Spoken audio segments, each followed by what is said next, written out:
Malawi Brief.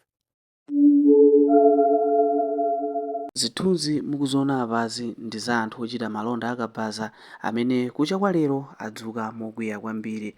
Iwowa atseka msewu wa Robert Mugabe umene ndi ochoka Mulimbi kupita ku Bangwe mu mzinda umenewu wa Blantyre. Kwenikweni chomwe chatsitsa njovu kuti ichoke nyanga ndichokuti anthuwa akwiya ndi zimene apolisi akumawapanga, ati powalanda njinga zawo chifukwa choti njingazo ndizosalembesa komanso ndizosakhomera msonkho.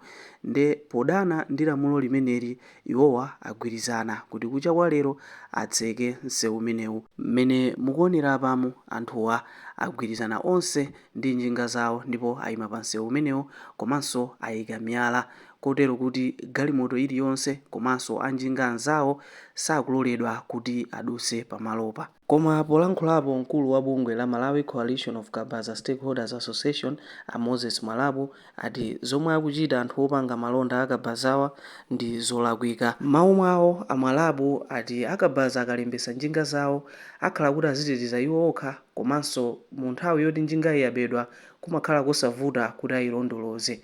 Iwowa anapitiriza ponenanso kuti ochita bizinesi akabaza aliyense akuyenera kutsatira malamulo ndi kulembesa njinga zawozi, ndipo iwowa alonjeza kuti agwira ntchito limodzi ndi apolisi polanda njinga zimene ndizosalembesa komanso zosakhomera msonkho mdziko muno.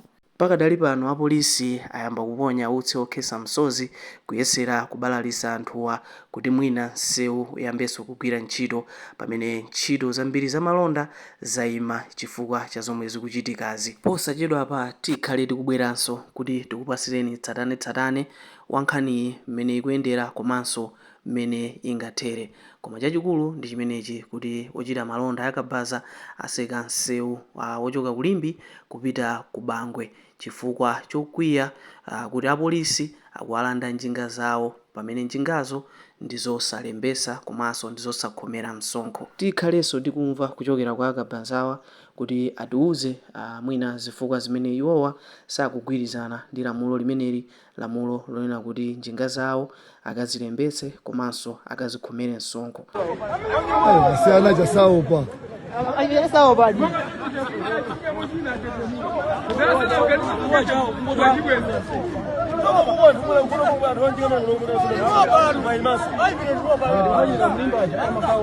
iPhone minute.